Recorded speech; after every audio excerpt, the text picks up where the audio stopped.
Thank you for staying with us on KTN Sunrise Live. The Way It is up shortly with Martin Mutua and Louis Otieno, and we invite you to engage with us on that discussion on Twitter and on SMS as well. That Twitter handle is at KTN Kenya, at Yvonne Okwara. You can also SMS us. The number is 8040. Remember to leave us your name and your location. But we want to give you an update now on that blast that took place in Likoni at a church last evening. Now, we have some new footage, and the source of the blast has not yet been verified, although the police are investigating a possible grenade attack associated with that. Now, the injured church faithful say the blast occurred around 6:30 in the evening outside the church after the services. Now, 12 have been rushed to the Coast Provincial Hospital. 2 others were attended to by Red Cross officers at the scene, and the eyewitnesses suspect that others might have disappeared into the darkness with injuries and are calling on them to return and get some treatment. The anti-terror police are already pursuing what they believe could be crucial leads. Among those at the Coast Hospital is, of course, the ministry pastor Dominic Osano, his assistant pastor Collins Maseno, and his 10-year-old son Dominic Maseno. Let's listen into some witness accounts of that now.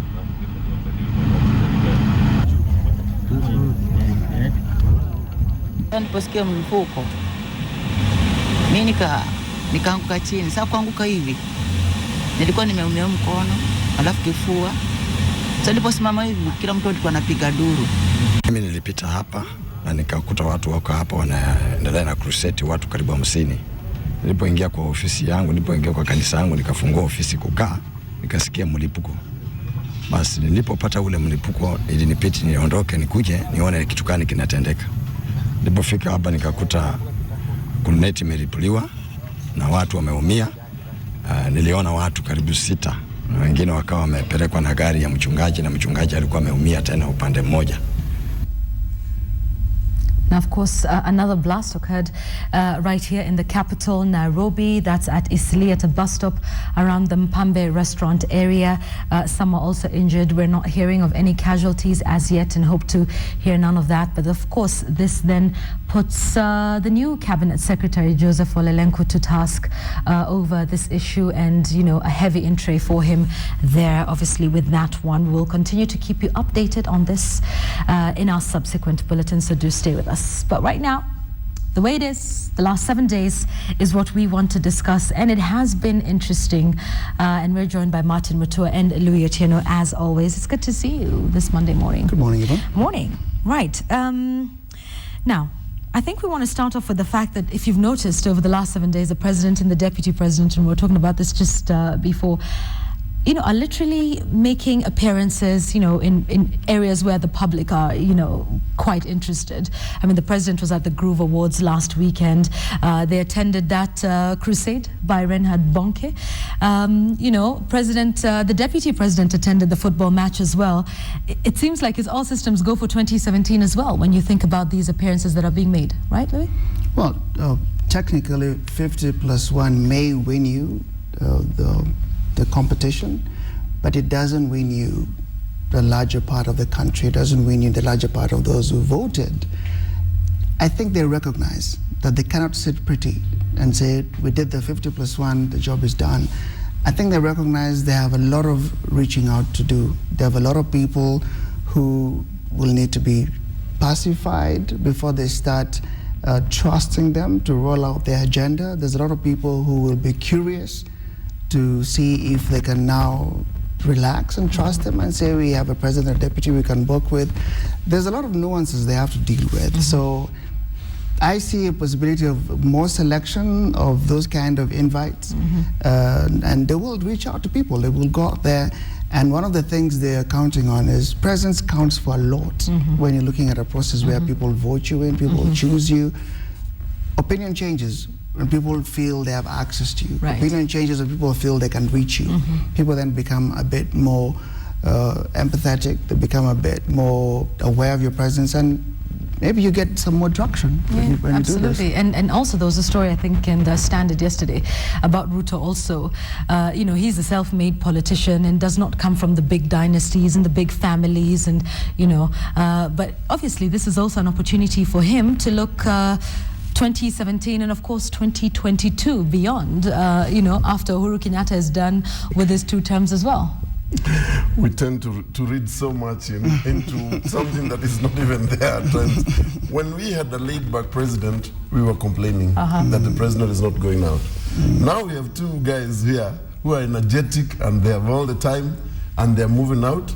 Now we are also starting to read some mischief in it. No, it's not mischief. It's just reading into a long-term strategy, not mischief. They just started. This is the, even I don't think we are 3, 4, 5 months down the line.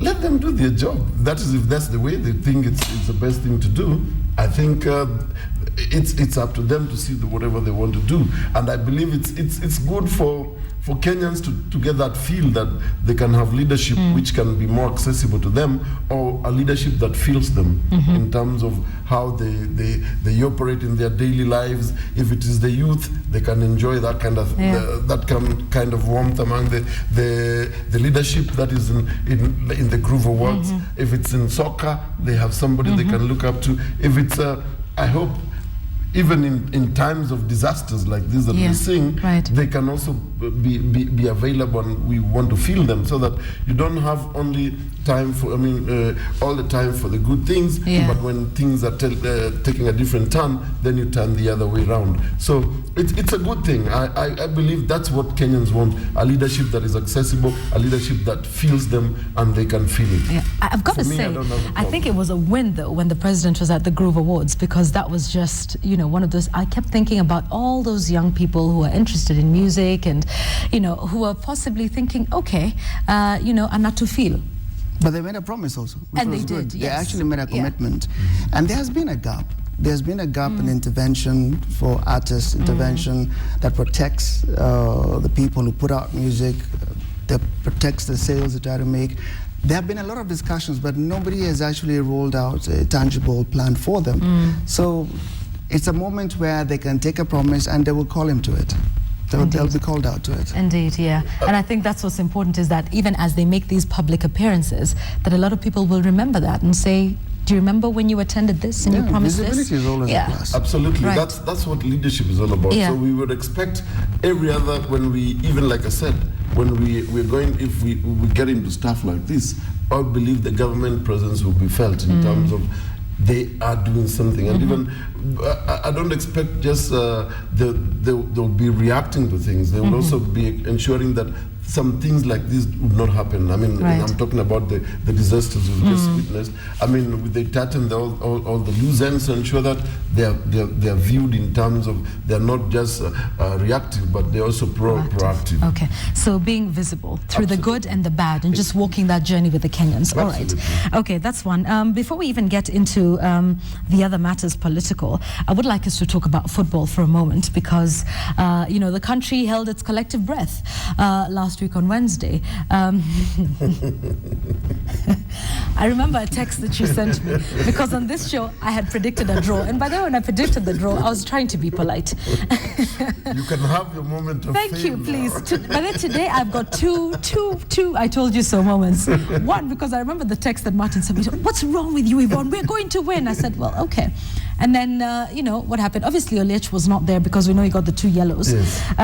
But then Jamal Mohammed was having some fun. He was at Blankets and Wine. 3 days before. 3 days before. I got no problem. Blankets and Wine is a great, you know, outing. But he was smoking shisha. By the way, shisha has been proven that, is it 1 puff? Was I seeing some scientific research that said 1 puff is equivalent to... It's not even the science of it. To 100 cigarettes. So let's just no, let's put it into context. it's not the science of it. If Jamal was supposed to be in camp and he wasn't, that's a disciplinary matter. But I wish he would even have smoked a cigarette then. No, I mean, shisha, you know, of all the things. listen. And did you see that image? He was there, you know, I just thought of ganja. Listen, for me, it doesn't matter if the guy was sitting on a rock eating roast maize. Yes. If he was not in camp when he was supposed to be in camp, therein is the issue. Yes. Nothing besides that. So that is a questioning point. For me, the Oliech issue... Oliech is also another issue now. He's been dropped from, you know, the team heading to Malawi. I, for one, am very happy that Wanyama is captain. And for me, it's a question of discipline. I do not believe that when somebody is indisciplined, that because they've got a talent, they can just be pushed forward and foist it upon other people who are working hard to achieve the grade. And even if we go blow by blow and look at the international results, international exposure, I mean, Wanyama is acres Way ahead of this guy. Yes, that's right. I don't understand what the fuss is. If Wanyama has, and he has come through as a very disciplined and collected player. So I don't see what Oliech and his people are grumbling about. And if that's the reason why he's not on board this plane that has gone, then we might as well just continue and move on and put up a team. We have seen that there is an effort to put up a team without this whole issue of if Oliech is not there, we cannot play. I know, right? No. Yeah, even, and not to disparage his contribution to the team. Absolutely. But you know, even when he's been there, Well, he does make a contribution. Yes, like we said, discipline is a key in all these issues. And it's not like the team is dead without him. No, not at all. I've read about even the NBA stars and even some of the best footballers in the world, even including Akina Messi. Yeah. Discipline is key. And Messi is huge with discipline, yes. you let this indiscipline run into your head because you've gotten somewhere, then you start losing it. Right. So I think the Harambee Stars coach, I read yesterday, he said Victor Wanyama is even ahead in terms of even the training. He's the first guy to appear there. He's blending very well with the other players. Well, we're not saying that Oliech is very bad, no. Yeah. But he has something. I'm sure he has something to learn from Wanyama and the rest of the players. So it's something that they need to work out and ensure that we have a cohesive team. But discipline is key. Right. That is something you cannot compromise. If you want to get into trouble, then compromise discipline, and you have your players taking a shish 2 or 3 days before the game. Others are moving all over the place. Then you expect to beat Super Eagles. It can't work. It cannot work. No, it can't. Yeah. And by there, for the record, it's shisha. For the record, it was a bad joke. Whatever it was being taken, it was in the wrong place. No, I like how it's should have shish, been clearly. a shish or whatever you're taking, No. that is wrong. Be in camp when you're supposed to be in camp. Be there when Yes, you're just supposed to be in be there. camp. Yeah, you know, absolutely. What is it with football, though?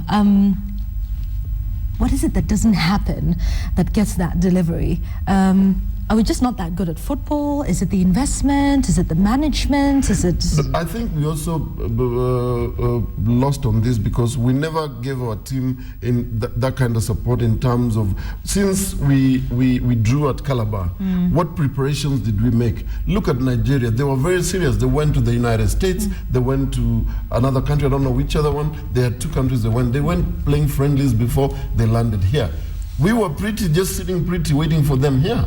We never had any serious international friendlies that we were supposed to play. I mean, we assume that everything is just going to work out. Yeah. So the preparations is the other problem. And then we tend to at times to just sit pretty and assume that everything is going to work out the way we imagine it's going to work out. Right. No, we have to put all the efforts that we're supposed to in any discipline that we are. Look at athletics. Those people are very serious. They're always in training. When they even finished one meet, they are on another one. They are already in training. So testing themselves internationally is very important. They're all over. You see, once they finish one race, you can see they're all over. They're moving all over. But us, for this one, for the Nigerian one, we have to blame ourselves. We didn't put enough. We can go into a long discussion.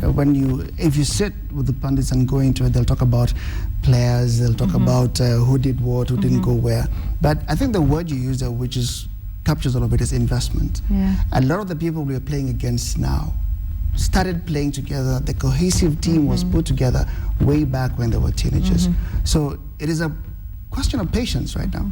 And maybe these guys we put together need to play together more often, need to be together more often. Right. The results will come. We also need to understand what we're up against. We can't beat other teams just based on hope.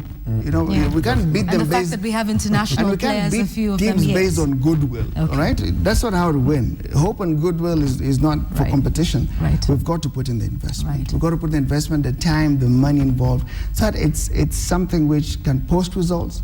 So it doesn't matter whether you're a football player, whether you have a history in football, but you can look and understand this team has got stuff going for it. They've been together for a while. There should be a Harambee Stars now that is making moves and training, and they should be all of 14 and 15 years old. That investment should be there already. Not just to hope that Coca-Cola will come tomorrow and put an ad and wait for Pepsi to do the same and Blue Band to do something tomorrow. Right. Well, Again, the new cabinet secretaries, this is one. Right. You need to put the fellow involved here and ask him, what's your plan? Yes. It can't just go. Yeah, it doesn't because we're in a happen. good mood. The weather was good and we were feeling Yes. excited about it. So we had a good feeling and then we thought, why didn't we win? Yeah. And by the way, FIFA gives a lot of money in terms of the youth academies, which is supposed to happen. I don't see that happening much. Yeah. Because you need to breed a new crop of players. From not just very early on. from early. Yeah. Not just expect that the ones you have, then you'll pick others from other clubs and expect to fly. No, there's money for that. The Football Kenya must tell us what they are doing to nurture sports in the country. Yes, So and- that's the other issue. Indeed, and even speaking about that picture that we had in the Standard, apparently the Standard reporter is receiving threats. Absolutely. From who? About what? I was you in were the, smoking I was in shisha. the What's the newsroom problem? on Saturday, and Yeah. that was we even had to organize for them to go and make a statement to the police. His allegedly Jamal's hit squad was looking for our guys. Squad? Yes. They were all Discipline, over. huh? Absolutely. There you Now go. Look at that. There you go. Hit squad. Absolutely, the guys who are hovering all over town looking for these for our reporters. I mean our photographers for what they took, and they kept asking. So we felt very concerned. Yes. So look at that kind of picture. If you're indeed, portraying. if indeed he wants to contest that and say it's not me, there's courts of law that exist. Absolutely. But I think Yeah. that what it But needs then it to just do, shows you. Yeah, out of goodwill, what it needs Yeah. to do is step up. Yes. And disown that kind of thing. Right, Even exactly. in his own right Yes. as a football player, he needs to step up and say, I'm not part of it. He needs to tell people, just since it was a public incident Yes. and statements are written, he needs to step up and say he's not for it. Yes. He doesn't support it, unless he does. And if he does, then he needs to be accountable for it. But we're kind of a situation where if you are exposed, because at the point where you're called into the national team, it's now beyond you. Yeah. You have a responsibility to Kenyans. Yes. You have to step away from your own inclination, understand your national duty. And for that matter, even if somebody sports you in Butere and they don't have a professional concern about it, as a Kenyan, they need to call you out. Yeah.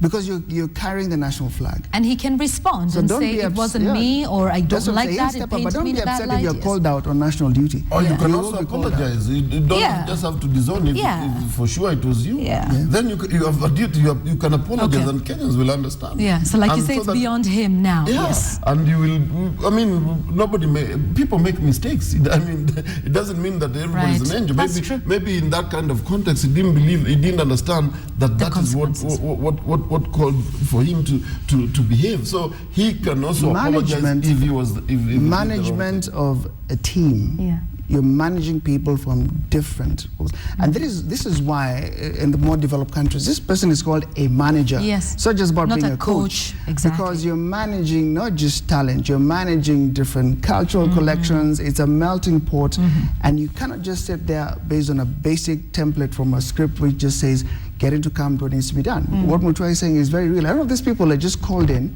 from the back of beyond. Yeah. So a lot of these issues, the training, the culturalization involved, it takes a moment.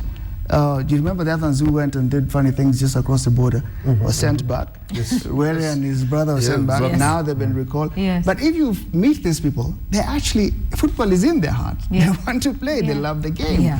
But they just need somebody who will tell them it doesn't work like this. Okay. Yes. Right, so managing the personality and the character. What Jamal was doing is not the worst we've seen players Right. do. Absolutely. It isn't. True. Right? But these people need to be managed, put together, and lessons learned from them. Okay. It's not just about the strategy on the pitch, yeah? No, 3, that's, 2, that's 1, a or culmination whatever. Exactly. of the work you've done behind the scenes.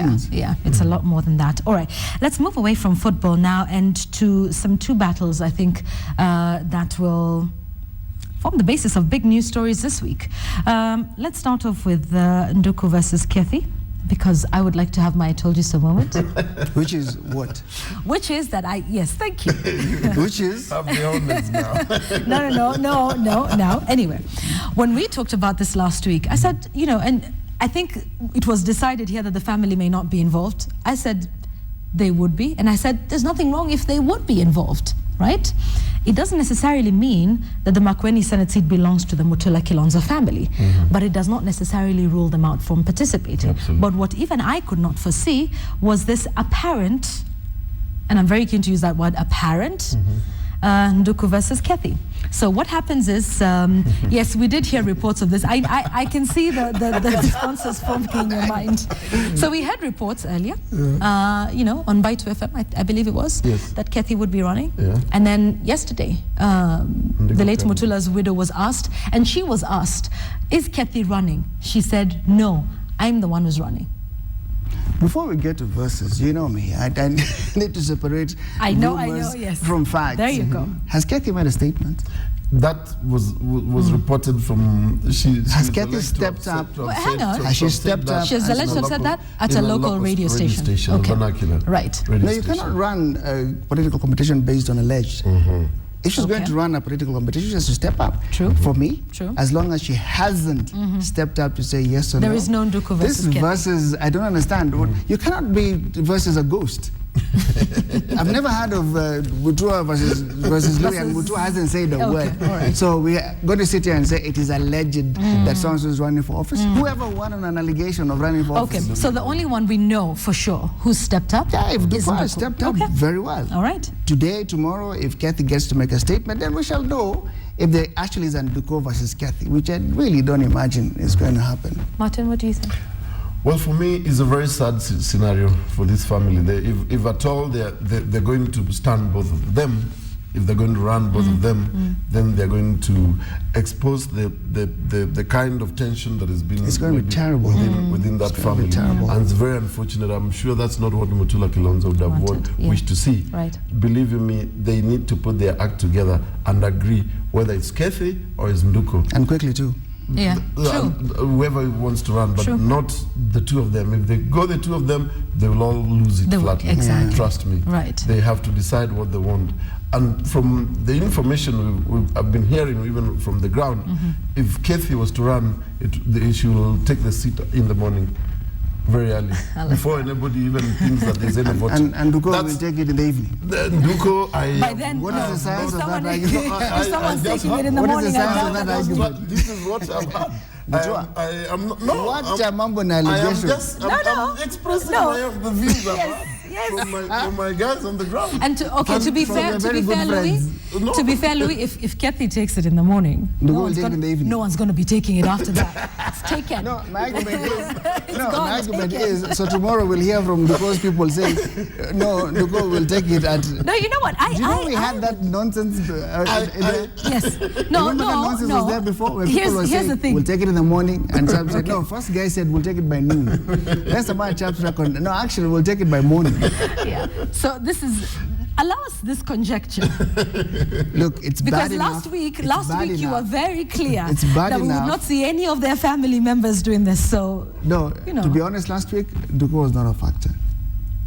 So anything can happen in 7 days in politics. And we're saying let them do their anything, but really it's bad enough when two women compete. Right. We're still growing as a democracy that allows for women to compete without people going to issues that are beyond what they're standing on the platform to compete for. It'll be worse now that two women from the same family. We'll start hearing kitchen stories, man. It's mother and daughter. Well, they're each women in their own capacity. But it makes it even worse. So what do you mean? I'm saying it's even worse that like you be running against your father on the same beyond being two men, now it's family, which is I think where he's headed. So can you imagine for two women, same family, we'll start hearing kitchen maneno. Exactly. It will be Ushindi versus Omo. Yeah, it will be it'll be messy. Absolutely, It's not the kind of mess. No, we don't want But I've got to say, I think that Kathy is also coming out in her own right. She did have an editorial yesterday in the Standard when she was talking about the ICC.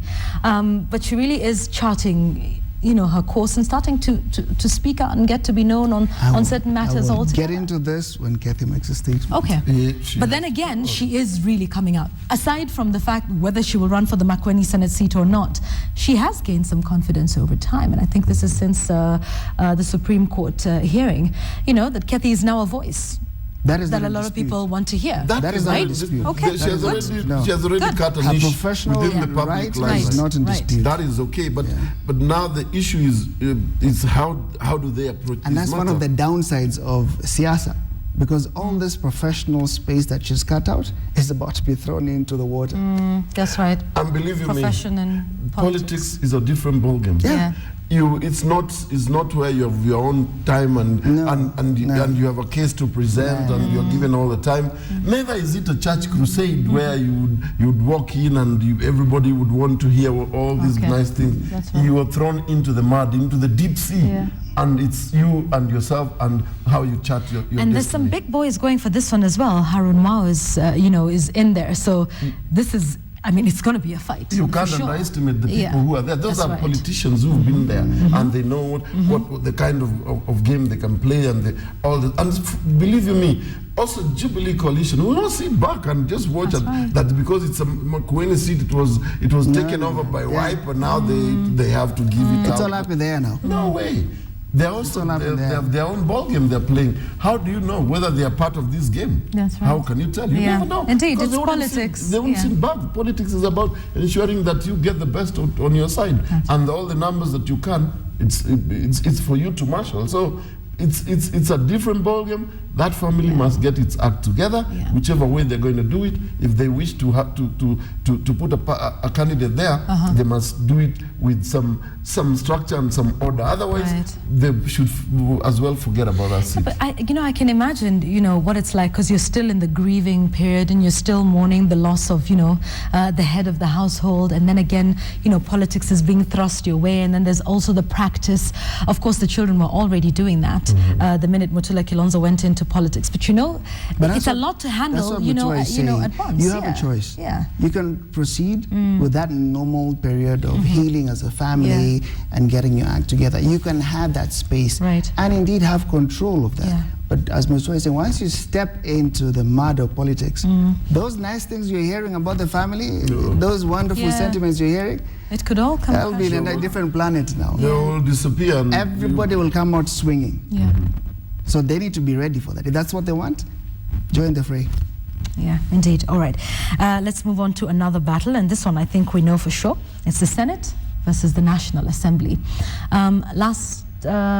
The Thursday before that, when we had Kipchumba Murkomen and we had TJ Kajwang here, and they were confident. And I believe even the senator said, no, don't worry. I'm sure they will adopt, the division revenue bill with all our amendments, and and they both sat there and said, this will happen.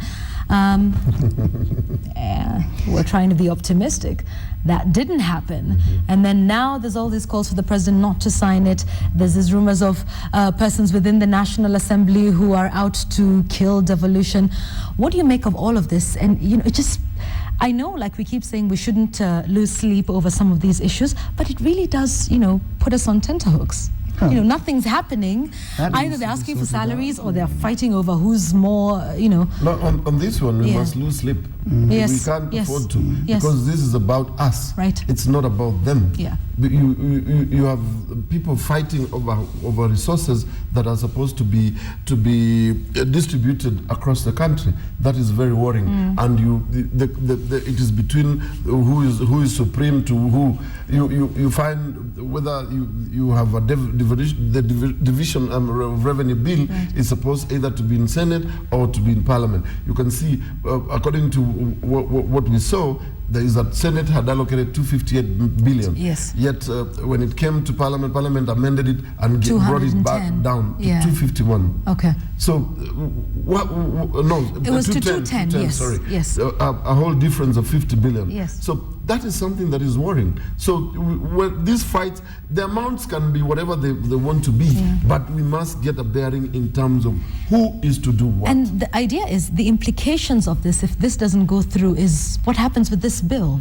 Because maybe just to explain to a lot of us to understand, if we have no consensus on this, then according to what Duale told the other guys, in Parliament, is that once, because they've already passed it and they want the president to assent to it, they can go to the Supreme Court and get and deal and put their case there. And it's no money will go to the counties unless this is resolved. Absolutely. So we need to draw a distinction on the line. who is to do what. Yeah. The Senate, what is the Senate supposed to do, and what is the National Assembly supposed to do? Once both sides get to know what they're supposed to do, these fights will not be. Which is what we were saying at the time. Absolutely. We were saying this matter should not just be in the gray. There is a definitive role for the Senate, a definitive role for the other assembly. And if there are to be differences, if there are to be a different method in doing certain things, then we also have to separate that which they're wishing to change, that apart from what is actually prevailing now. But we are behaving as if there's no set out rule, there's no set out duty, and we're joining the fray from an angle where as if all the balls are up in the air, so we're hoping to see who will win the argument. It should not be about who is the one to win the argument. It's not about representation within the media or within the floor of the House. And the other thing is, when you look at developed societies politically, one of the things which we lack, and when you were saying TJ was here and Murkomen was here, this is not the country where one person can speak for a certain side, and you can imagine that will happen tomorrow, because we haven't developed what we call developing a line for a political party. Although we saw signs of it when TNA sort of held their ground, when matters went to the legal end, and they were clear about how they will respond to it. But right now we don't have a party line. We don't have people developing a line where they come behind from the boardroom and say, this is what we're going to stand for. So if a politician sits here and makes a commitment, that's probably his argument for the day. Tomorrow you will hear something else. But we have to be the ones to show what is the definitive role that the Senate has. Should they have gone to, because there is a process of mediation, should they have gone to that sooner? Because I remember even when we had them here, we asked, so, mediation said, no, we think we're okay, when it was very clear. Well, before you go for mediation, you have to accept first that you're in conflict. Not just from allegations or from people putting it together from your pronouncements, but the two parties have to accept they're stuck, they have a problem. Then you escalated and said, okay, we need to. Right now, if you tell them, why aren't you being media, they'll tell you, who says we are fighting? What do you do? Is that likely to happen? Are we likely to get to a point where both the Senate and the National Assembly say we cannot seem to agree on this issue? Because as far as the National Assembly is concerned, they've done what they've done. They've rejected the proposals that were put in by the Senate.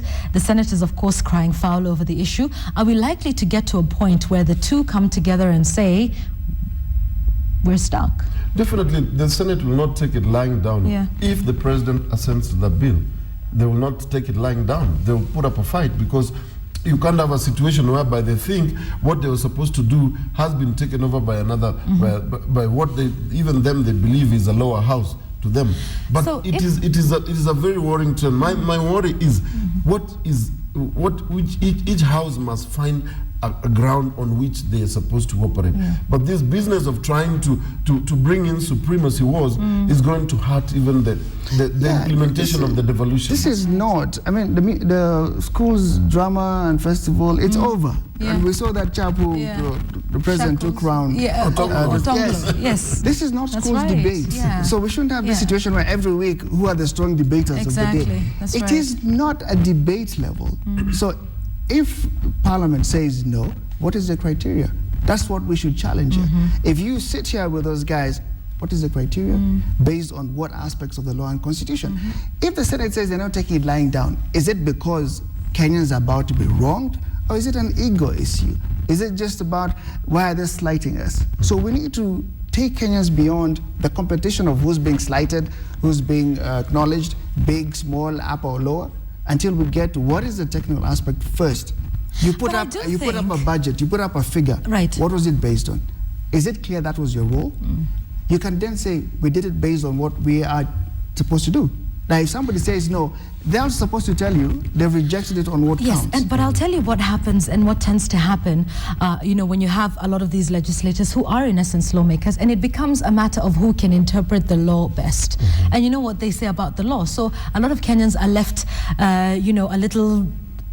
So we understand that because, and I'll tell you what, because Charles Kanjama had a really good article, yesterday, and he, talked about what happens, what the articles say, what the law says about the Senate and the role of the National Assembly, and talking about at some point, yes, there might be a bit of a vague part in the law that says it's the 11th Parliament that is supposed to do that. And the 11th Parliament constitutes both houses, which is the National Assembly and the Senate. And we do sit down and have those arguments. When we had TJ here and Mokomen, they talked about, they cited the law that the Senate is supposed to discuss anything that touches on the counties, particularly when it comes to resource allocation and distribution. And then we come into, okay, so the difference between allocation and distribution, and what is the meaning of those two. You see, it's all well and good that we can discuss this on the merits of it.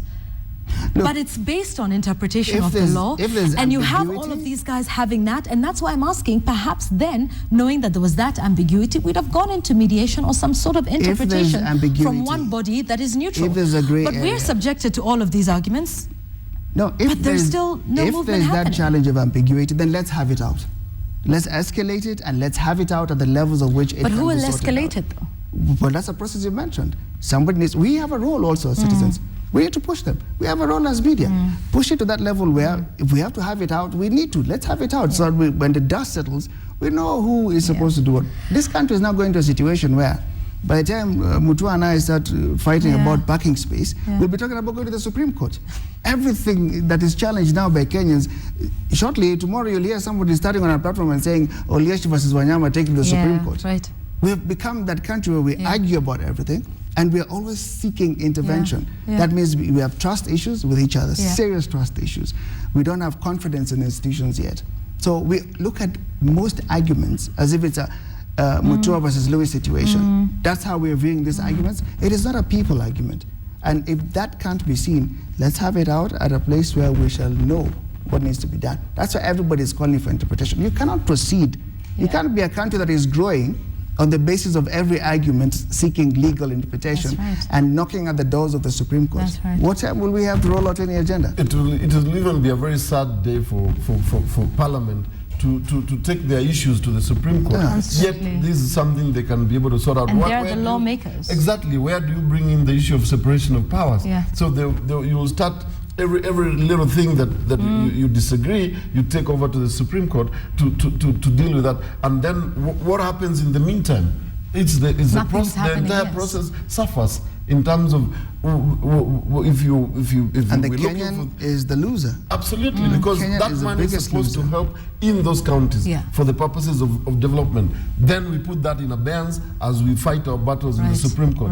This is not something that we need to happen. Definitely, like I said, the Jubilee government controls both houses.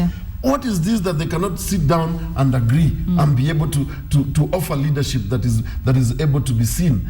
Why would they now start this supremacy wars? Yet they are people who are can be on the same table. These are people who Uhuru Kenyatta and William Ruto can call to State House and have a candid chat and be able to sort this out. But anyway, this is fodder for the opposition they're giving. So the opposition is having a field day. No, they shouldn't do this. And the former Prime Minister talked about it, And we said for a fact, and I kept saying this, and other people have taken up that argument, because it is true. There is no mystery about the fact that at the level we're growing as a democracy, at the level at which we are accepting the leadership we're putting in, we cannot as citizens then sit back and watch them play, because they will just play and not work. That's right. We've got to make sure we're there, so they cannot have that luxury of saying, you guys roll at each other, punch yourselves drunk, and then after that, then the president will step in later and say, I've come in to sort it out. We can't afford that. And you know, and we understand, of course, that we're going to have a lot of these teething problems, but we do need to find a way to solve it, because we understand we're in a process of transition. People already have teeth. They're now biting at each other, so we just need to know who's supposed to bite the other. They have teeth already. There are those who are on the sidelines are adding more fire. It's not a teething problem. Guys are biting at each other. We need to now intervene and find out you can't be biting at this other job. Because if you realize it, 3 months leading up to the election, that was, in the beginning of the year, everything was pretty much wait and see, wait and see attitude. Let's wait and see what, the elections will be like. So a lot of people were holding off. Okay, we had the elections, went through that, did the Supreme Court and everything, and then now it just seems like we're in another state of anxiety, and this is not right. Leadership needs to step in. it's not playing out very well. No, it isn't. And believe you me, like I said, the Jubilee coalition doesn't look good on this one, but the guys on the opposition side are smiling all the way. They're happy. Because you know what? This is giving the former Prime Minister a lot to talk about when he's, you know, in a public forum. He's now saying, you know, the president shouldn't assent to this bill. You know, it's all about devolution. And if you recall, you know, CORD has always been the one saying that we are the ones who are implementers of the Constitution. And they've always argued, even during the campaigns, that it was the other side that was, you know, not necessarily against it. But then you see now, who are arguing now that because Raila can't be in a VIP lounge, they want a Supreme Court intervention. So there's a lot of nonsense and facts being thrown out there. Exactly, yes. But it really does give them fodder. Yeah, exactly. Okay. And there's credence to what they say, because it's playing out that you guys can't agree and you want to fight over this. You're giving them ammunition? Yes. Absolutely. And we know they're not exactly champions of articulating the good and the bad. They'll throw everything at you. That which you gave them and that which they picked up on the street. You're asking for it. And it's going to come. Indeed. It's going to come in buckets. And by that time, you know, whether what they say is factual or not, the public are already anxious and they'll take it in. That's what I'm saying. It's going to come in bucket loads and you're asking for it. Okay. Speaking of Talk the to your VIP... good friend. What's his name again? Dwali. to try and do something over this issue. Have a chat with your good friend. Oh, I tried. I'm telling you some of these people. We have our issues with him, right? Yeah. Yes, okay.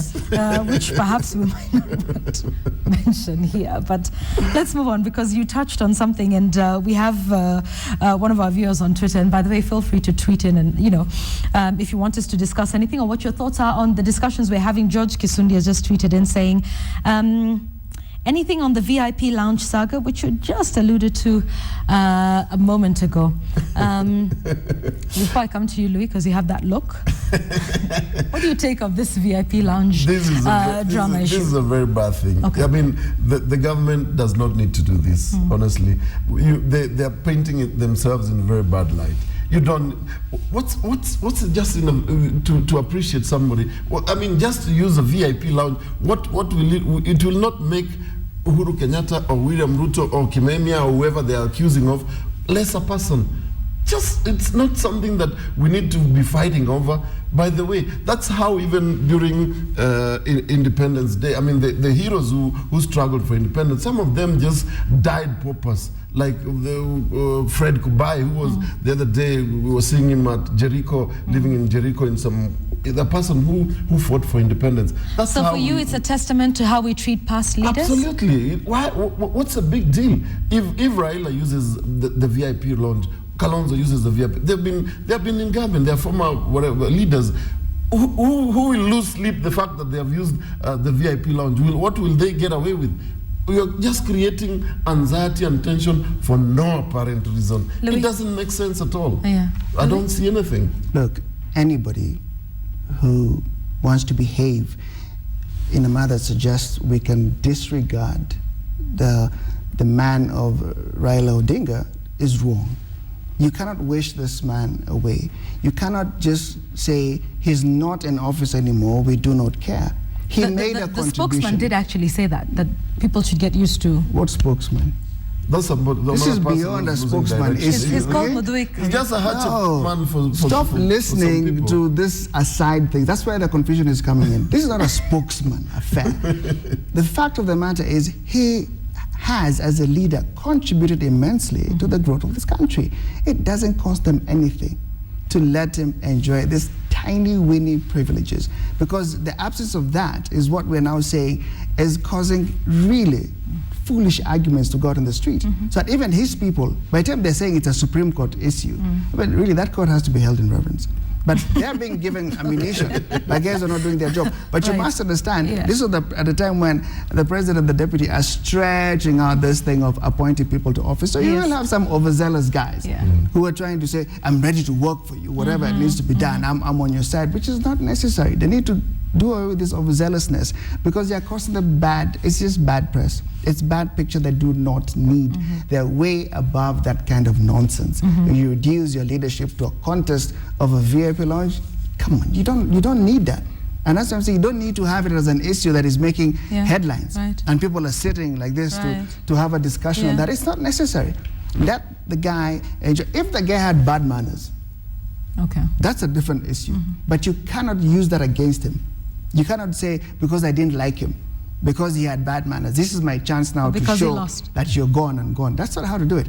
And these are things which really, they do not need to have 2 weeks of that kind of discussion going out. It's a letter. Yeah. It's an order that is given. These are the people who have certain privileges. Done. There's no discussion about it. But now when you let it go, and then now you have those people you're mentioning trying to make statements which we should not even be listening to, then we have a problem that is not a problem. Absolutely. It's not a problem. They're inviting very, very bad image and bad publicity for this unnecessarily. government. Completely. Totally unnecessarily. And I think the leadership of this country does not require that kind of bad publicity. I have to say, though, perhaps it's an attitude, I don't know, a general attitude that we have in this country that, once you're done and you've retired and there's nothing wrong with being a farmer and tending to your goats, but this seems to be the rallying call that we have when leaders, retire from public office or indeed any office for that matter. No, it's because remember, of this is fight. the same. Yes, but it's this is the same thing. We made up a competition so that the winner takes all the laurels and the loser is beaten up silly, and that's what we're trying to grow out of, where competition, and when we say conflict, it's a conflict of the mind, not physical conflict. And we need to grow ourselves to the place where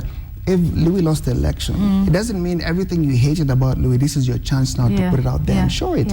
There's a recognition for the effort that came in. So it's a culture we have as Kenyans, because what I was going to say is, even when former President Mwai Kibaki took over in 2002, you remember what we did to now former President Daniel Arap Moi, and I remember, I think it was Kiraitu Murungi's statement, now you go tend to your goats and we'll show you how to run a country.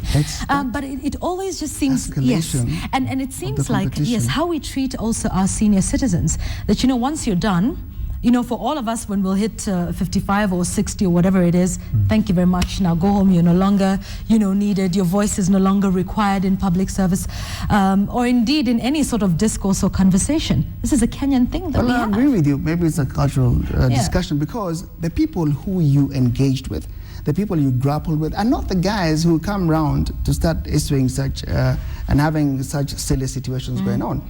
There is an absence of a recognition and respect for people who made a contribution. We have this thing where we like to bring people down and we like to enjoy that. Because if you look at the people who would shout the most against the former President Moi, they're not the people he was engaging with, really. The people who went and slighted him at Uhuru Park were not the people he was competing with. The people who are slighting the former Prime Minister now are not the guys he was engaging with. So there's this whole argument we have where we enjoy when somebody gets their knees cut off. We enjoy it and want to be part of that. Why? Because we have shown that those who have managed to do something, it's as if the privilege they have was unfair. It's as if that which they attained was not due to them. Or it's haha, and now you thought you had it all, so the moment we have a chance just like to me. take it away from them, we jump in there viciously, and we want to really strip this person of those things as if they didn't deserve some of those things they got in their position. It is the wrong thing to do. And I think you find some of Azila's chaps now take advantage of all that, and they're out there to ensure like they want to pretend to be more loyal to the leadership in place by showing that this is the way to go. That is the wrong way. I'll take care of it. I'll take care of it. You have that I'll take care of it guy? It is the wrong image that we are portraying. You can be doing everything right, but a small thing like this will just camouflage everything that you do. And then again, does it also not negate all the efforts that are being put in by the president and the deputy, like we were saying at the beginning of the show, that they're going around to all of these sort of functions and venues to also win over those that didn't necessarily vote for them, and to say, look, we're here. And then it's something like this that then happens, and it just that's what I'm saying. You can be doing everything right, but a small thing like this is going to just ensure you wipe out all the goodwill that you're trying to cultivate. It doesn't help. In fact, after all, if Raila uses a VIP lounge, it does not mean now he's the head of state.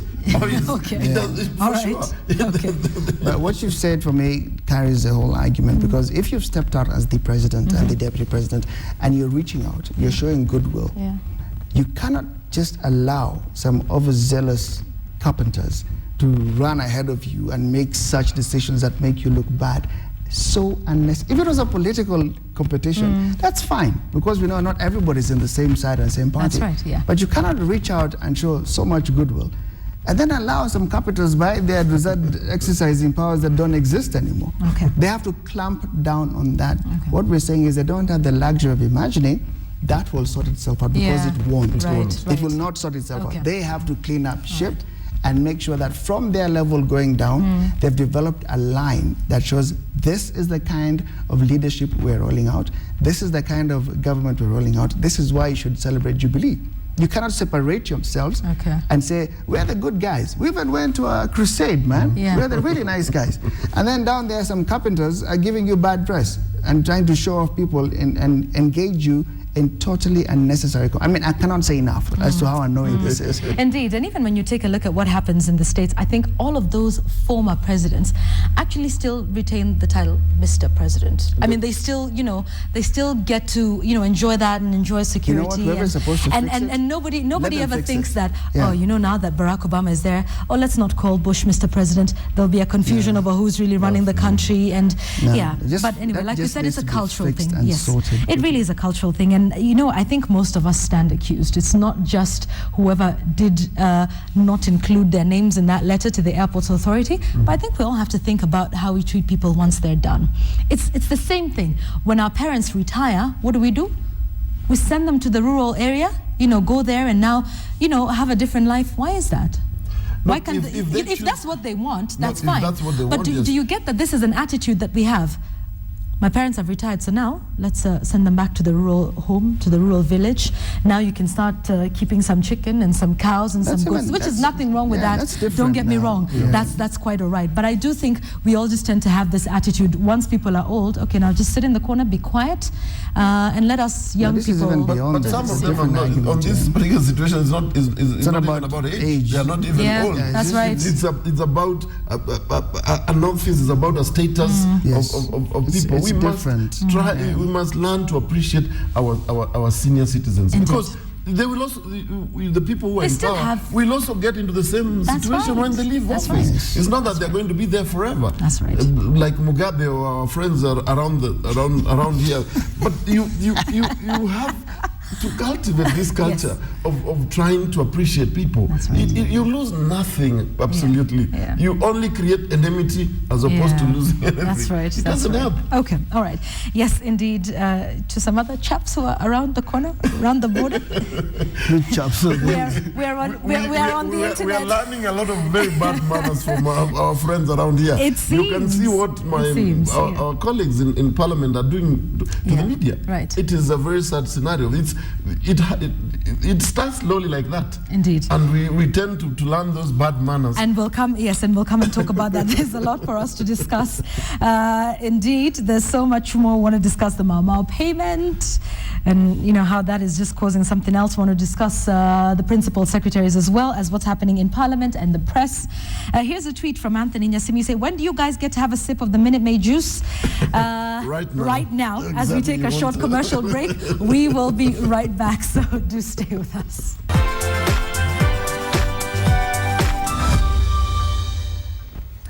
The way it is, here we are again. Thank you for staying with us. We've had our sips of juice, we've regrouped, we've talked about what we're going to talk about next. I hope you've had your own break as well. And now I want to talk about some more issues, including the issue of principal secretaries. 26 of them were named last week. And all those big names that we were expecting, guys, were, left out. All of those who'd been touted to come back, Ludeki, Chwea, Bitange Ndemo was one. And if you recall, he was very active, of course, in the run-up to this naming, particularly with the defense of the use of the jet by the deputy president. The hustler's jet. Yes. Okay. It just brings a whole new meaning to being a hustler. I think a hustler is now a good thing. So, but then, anyway, these guys were left. I think there's only two who've made it back. That's Muteringo and Karanja Kibicho. Okay. And it even brings in some kind of discussion, because even the two, they're saying the two were never even vetted and interviewed by the public. That's right, Public Service Commission. Right. So why do you have? And I think even Karanja didn't apply for the position.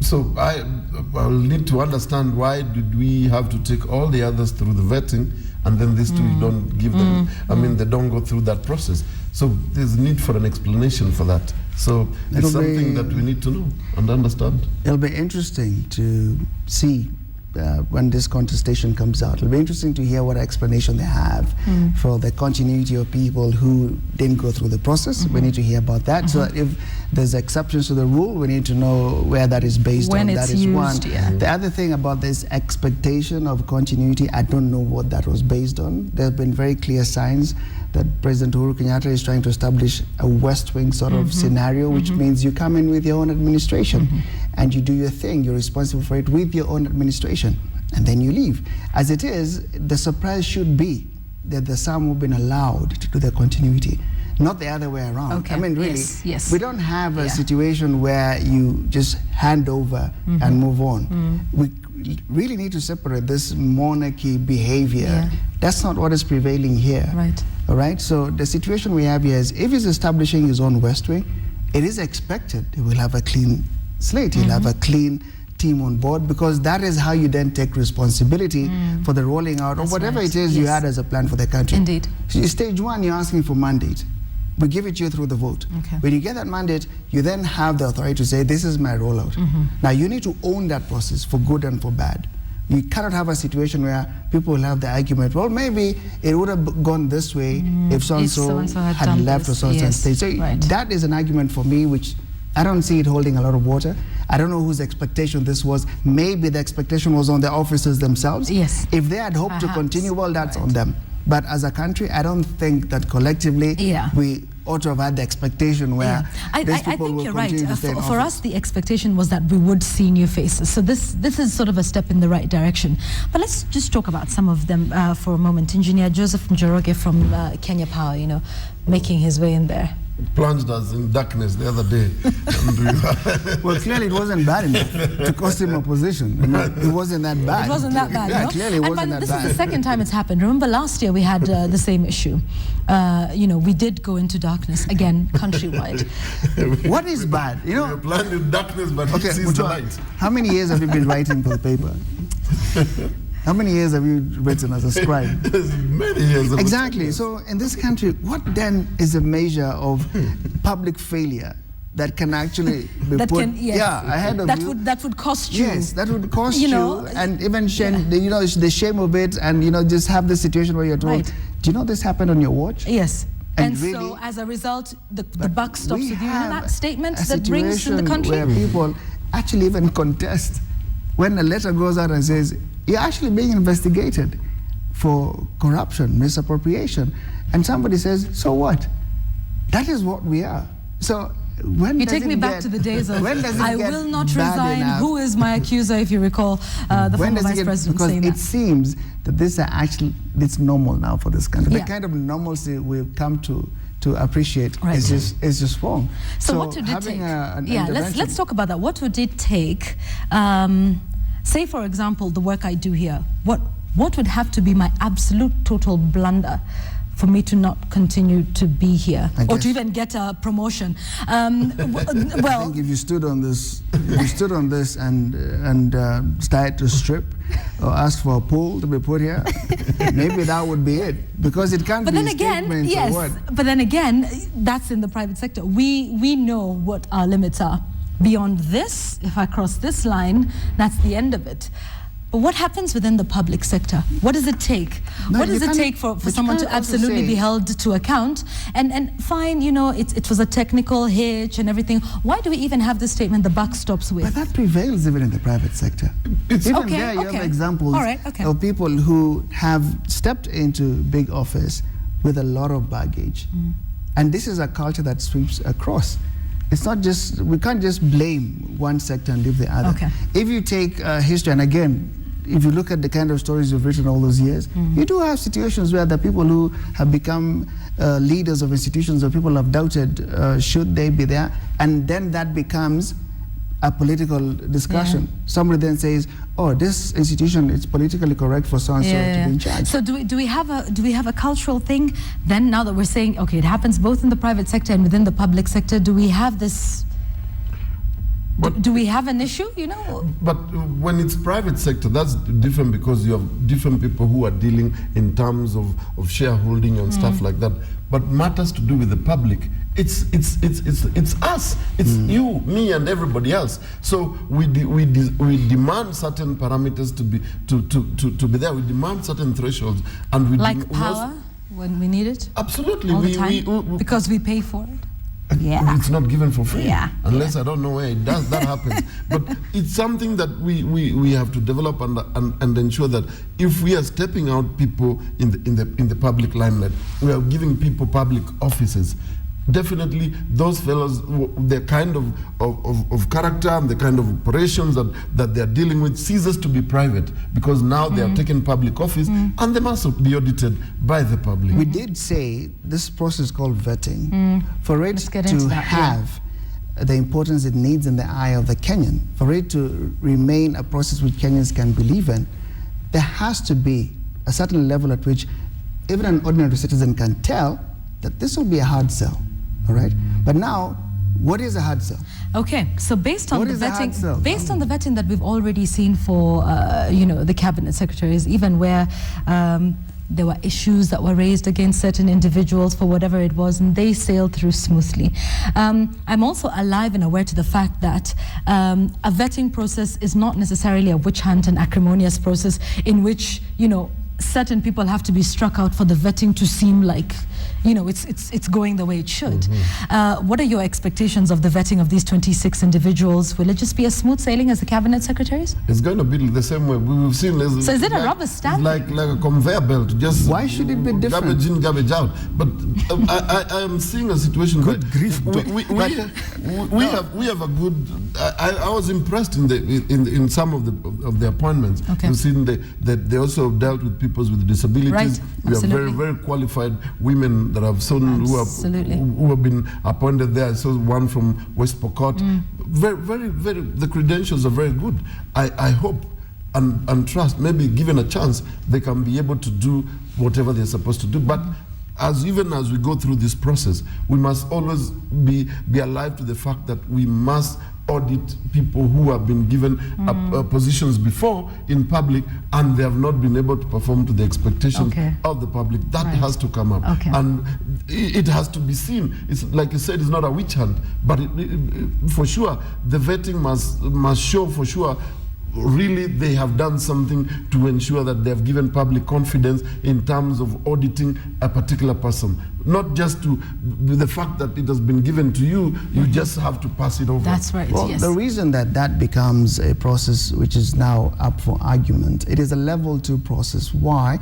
Because we have not achieved level 1, which is by the time there is a concern that is raised, we cannot even tell what the criteria is for that concern to be raised. We can't argue to that. That is why when you have somebody saying that there's a concern for corruption, there's a concern for what is that concern? Yes. So we don't even know the what threshold. The threshold is, yes. Is for somebody to be flagged as a vetting hiccup when they're going for public office. We don't even know that, which means it is still relegated to a boardroom affair. It is iffy. It is a boardroom affair because we cannot tell as the public, and it becomes redundant for us to engage in that argument about who will pass and who will fail the vetting process, because what are we arguing for and against? We do not know. We do not know for a fact that in developed societies, there are certain areas, if they're flagged in the office you've been or they're flagged on your person, they don't even get to level 2. Absolutely. But here, that is all an argument because we are not clear on what level 1 was.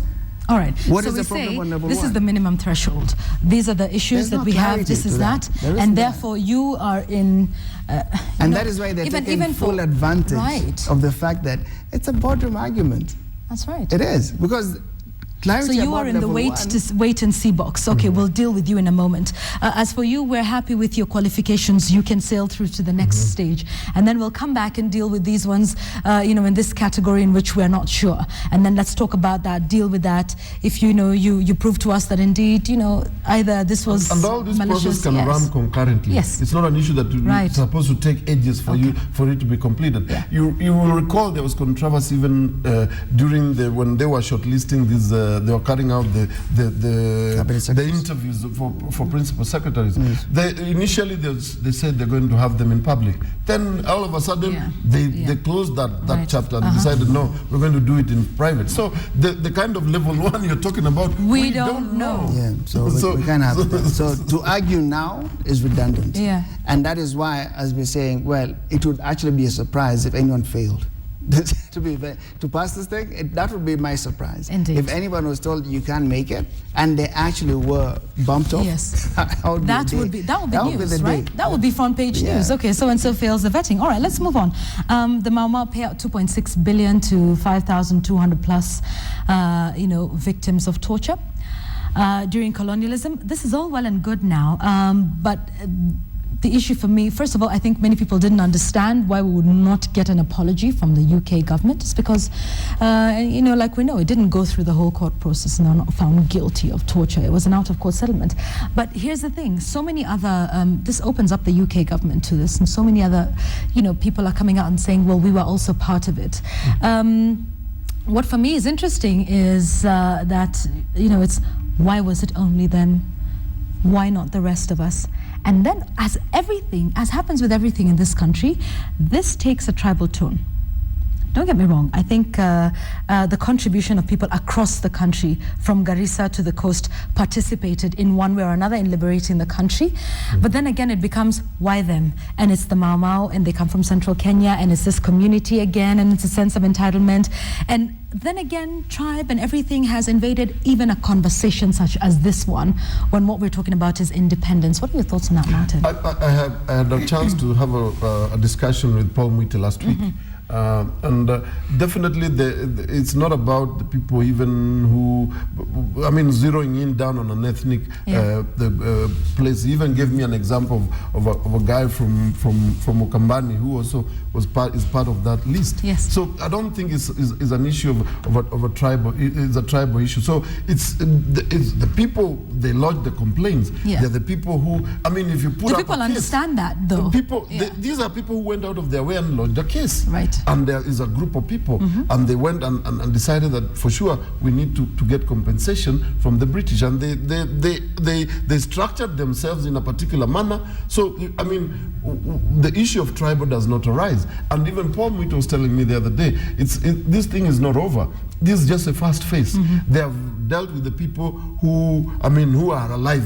The Mau Mau people who are alive. Now they're going to the second phase, is the people who are killed during the independence. The guys who are tortured, guys who left their families and for a period of time.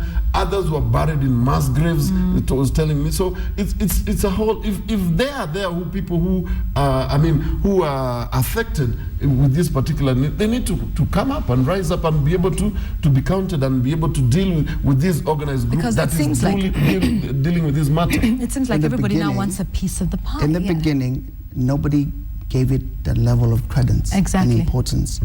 Now, it was open to anybody to join that protestation. But these people who came together, got organized, and went the whole 9 years, they were true to their cause. They stayed on it. Even when we'd just get a picture that was sent back from London, and you'd see Gitu Wakengeri, people really didn't. And the typical Kenyan attitude, where will they go with this? How far will they get? Nothing can come out of it. Until money came. All of a sudden, this guy's got a breakthrough, and now everybody wants a piece of the pie. Everybody is claiming, we were affected too. And everybody is claiming, I was also looking out for them.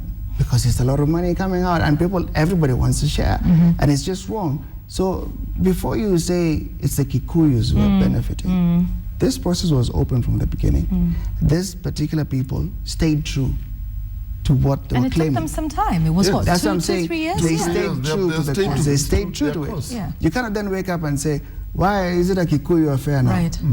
Nobody was shut out of it. When Gitu Wakengeri and his colleagues put themselves together, they did not say, if you're not a Kikuyu, don't come here. I didn't hear that. Nobody said that. Right. So to start now and arguing what are the Kikuyus doing, it's not fair. It's not a fair argument. It's bad to have that tribal connotation. It doesn't make sense.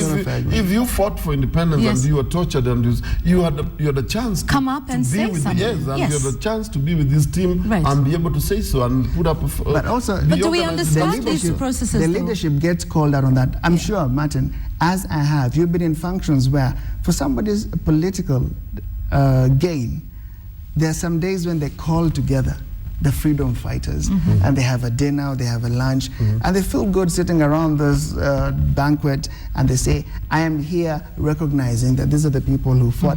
But none of these people who organize these lunches and these dinners ever said, now that we are all here, these are the people we need to see pressing for a case on compensation.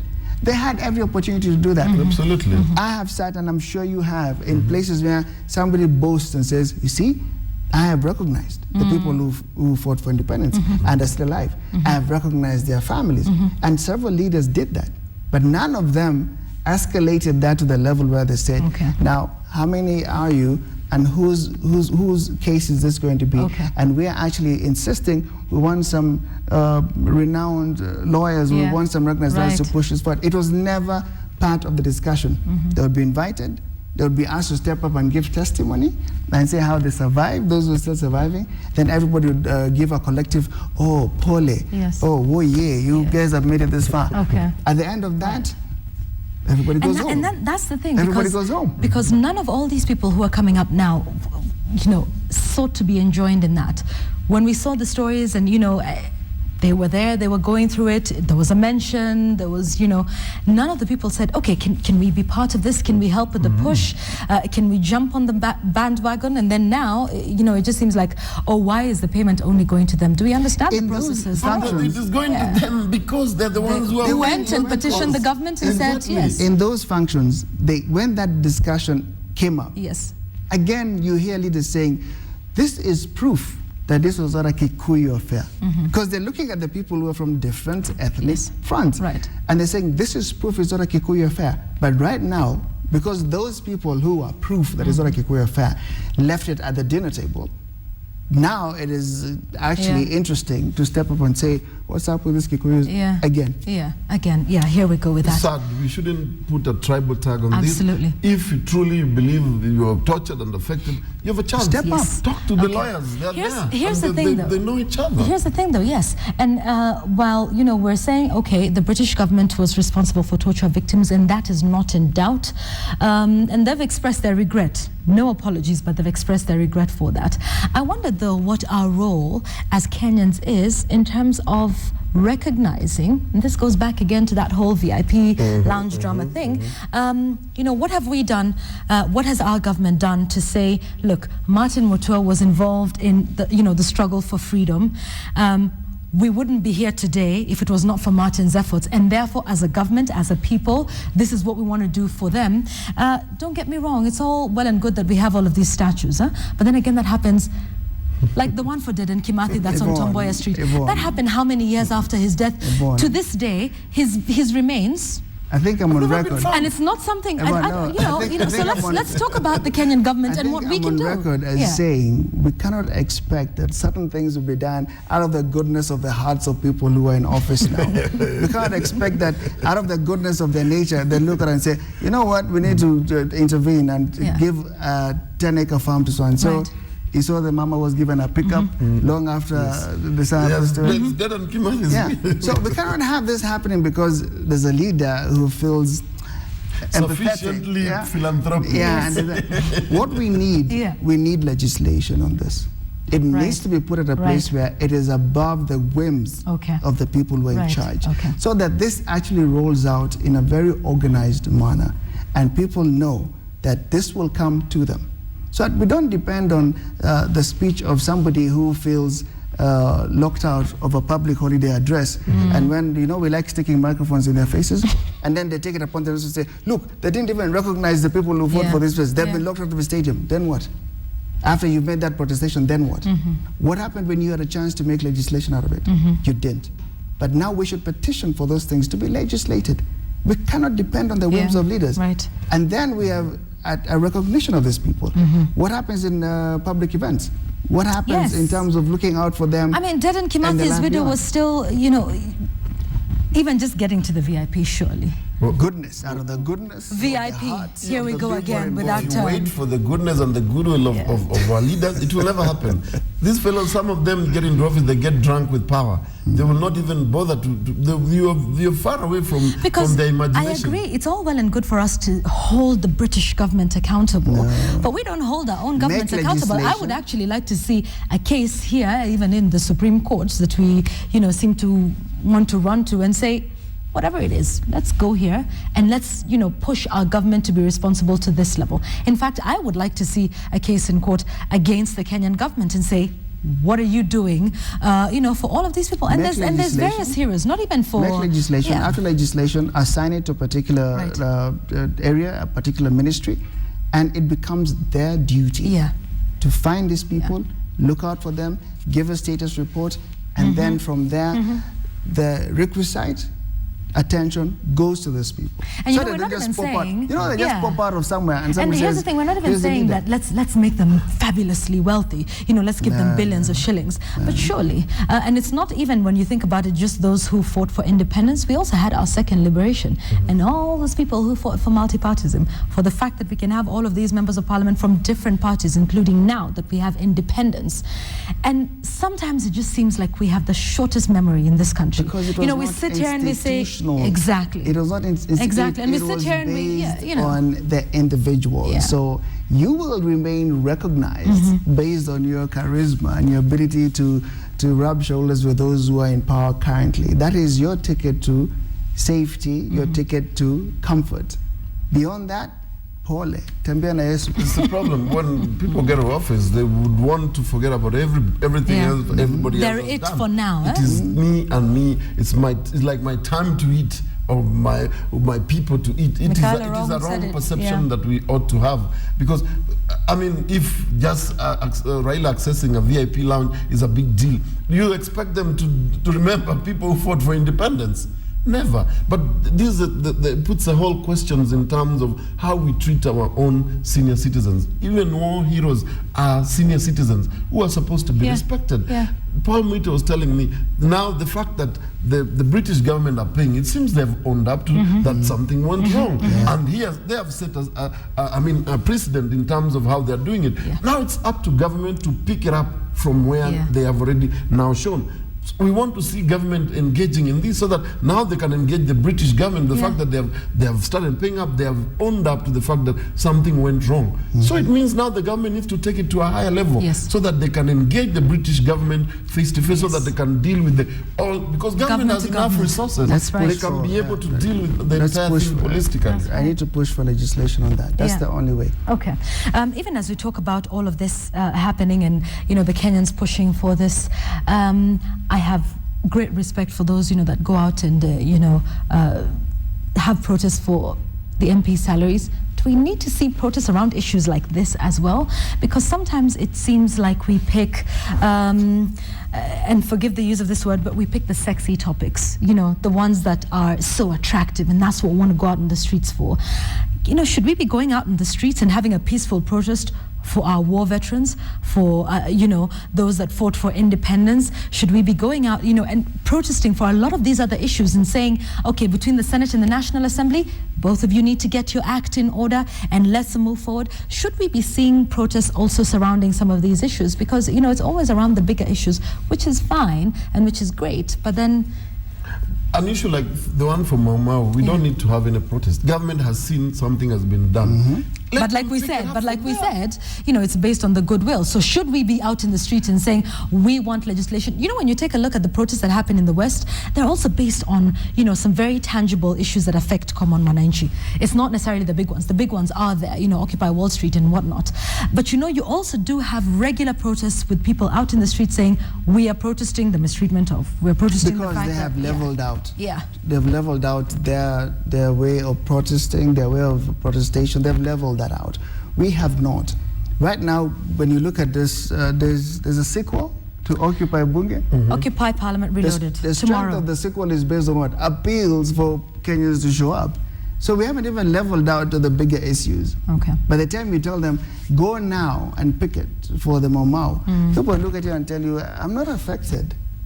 That's the problem. So we need to get the individuals, whether it is civil society or within Bunge, and make it an issue.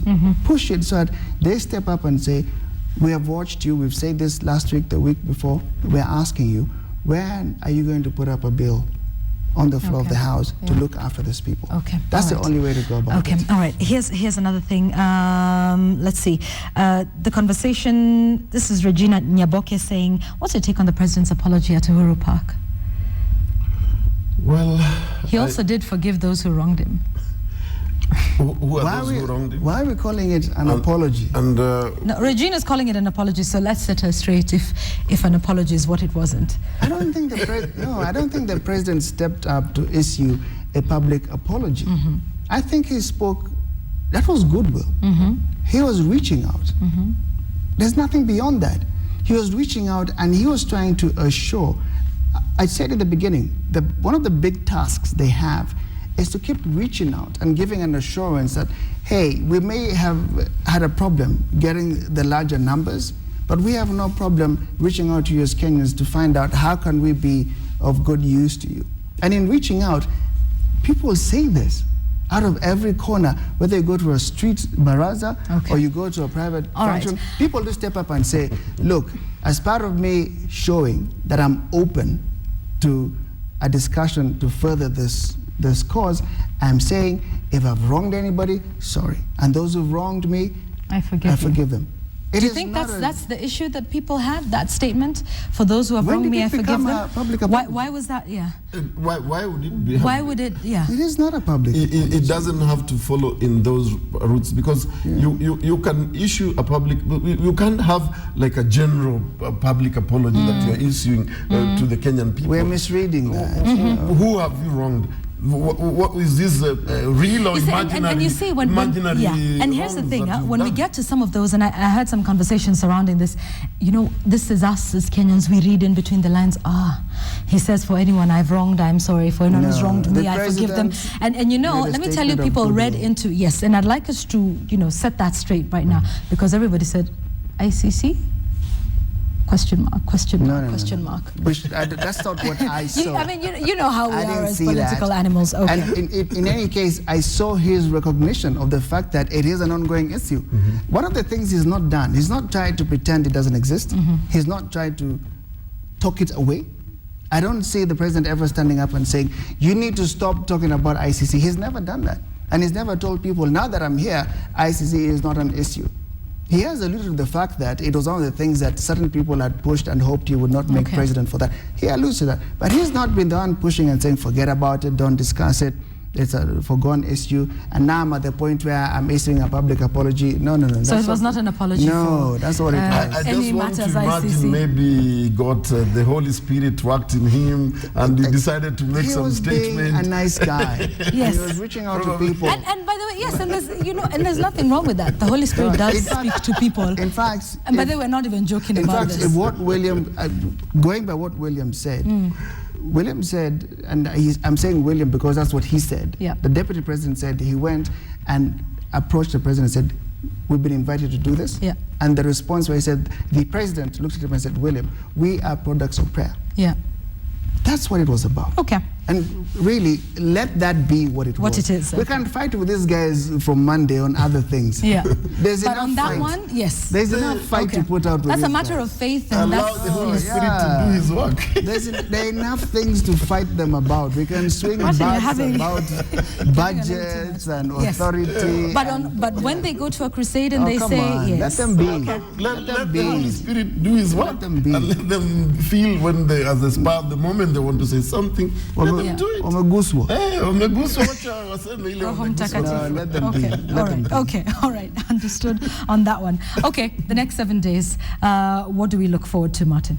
No, you can't end this without talking about what is happening in Parliament. Oh yes, sorry, forgot about it. Yeah, in fact, now they're not going to be allowed to, you know, use the restaurant. It's not fair. Well. I think the leadership of Parliament must re-angle the way their relationship with the media, because it has come a long way. Yvonne, I have reported Parliament when we could not get access to any information. We had to scout it from members of parliament behind the scenes and report things. Myself and other colleagues have gone through this to ensure that we liberated Parliament from ensuring that Kenyans get the right information. Okay. That is how we have even been into a process whereby we've been able to bring out, to ensure that the relationship between the media and even the staff of Parliament has grown and become cordial. There are times you would enter Parliament and even the staff of Parliament would look at a journalist and just want to run away. They would not even want to see you. All right. Because they have have that perception that journalists are bad people. Well, but now journalists are bad people. But now that's what I'm saying. Because this is something that has talking been about their cultivated salaries. from. We've done a lot of work. I was the founding chairman of the Kenya Parliamentary Journalists Association. We've come a long way. We initiated this process during the reign of the former Francis Ole Kaparo, who was very good with the media because he got concerned how parliamentary journalists are reporting matters to do with Parliament. That's right. But now, when things got out of hand, he realized there was need to have a good relationship. Okay. We went through that process. So it need not be acrimonious. No, it doesn't need to. This is a lack of education in terms of relationships that are beneficial to each. It's symbiotic, okay? The lack of education is there, the lack of an understanding of the roles, and what we have now is there is a fear. I would not rubbish the fear of the media. Why? Because some of them are not even clear. You remember a few days ago, we were dealing with the hands up guys who want to speak in Bunge. So a lot of them are still at the level where they haven't even found their feet. And one of the biggest targets and softest targets is to tell somebody, whatever you do, stay away from the media. Okay. Lack of education on how to work with those people. All right, okay. I also know for a fact that if I went with Mutua now, we would get access all the way to the Speaker's office. What am I saying? Mutua may have done, and he did, it's not may have done, it's not an allegation. You deserve credit for that. But the challenge I have with you is, what about the other people who do what you do? Did they get the same respect you got? Did they have the same relationship you got? And that is also what we did not look out for. We also have a duty to live up to a certain standard. All right. So we needed more Mutuas, and we would not have had this kind of scenario. Okay, all right. You are not in acrimony with them, are you? All right, here we go. I just need to wind up that conversation. 1 minute each, for the two of you. Next 7 days. You need to allow him to respond to that. He's stunned. We're running out of time, and then you throw one. But we can take it up. Yes, I know. It's a subject matter that is very dear to my heart. Yes. And we are rolling back a lot of good things we've done. All right. And JB Muturi, Justin Bundi, Duale, please, I hope they do not do this to the media. The next 7 days. Wrong. The next 7 days. The next 7 days, oh Lord have mercy. Baby Louis, go on this fast. We've taken the spirit out of him. Okay, understood. No, I understand. All right. Next 7 days. And that's part of the next 7 days. Indeed. We need to work on that situation. Right. Let's work on that relationship. Next 7 days, unfortunately, we may have to go through the process of the fast that vetting is in that house. But the next 7 days, really, we just need to get this name sorted, done, and now let's just wait for the agenda. Okay. Because that level 2 argument, it's not going to happen. Indeed. All right. Here's the promise that, we can give, though. To be able to understand the relationship between the media and Parliament, we will have you again on during our press review, and we will understand how this all came to be, and how this is unraveling, and why this is detrimental to free speech and access to information in the country, and why this indeed should bother all Kenyans, not just members of the press. That is definitely a promise. We'll have you in again in the course of the week, and Martin is always available for us to be able to just explain that a little further, because I think we need to understand what it is. Take you through the process. Indeed. And we don't learn bad manners from our neighbors. Okay, all right. Yes, there we go again. Thank you both so much. It's always a great discussion, and thank you as well for sending in your tweets. Of course, do keep it here, because we'll have more details for you on those who are in hospital following the twin blasts in Mombasa and Nairobi last night, as well as the issue of vetting for the principal secretaries, and what indeed the way forward is for the Senate and the National Assembly. Counties need to move forward. That's all we had for you today. Indeed, on the show. Thank you for joining us. Thank you for participating. Have a very good Monday. We will see you again tomorrow.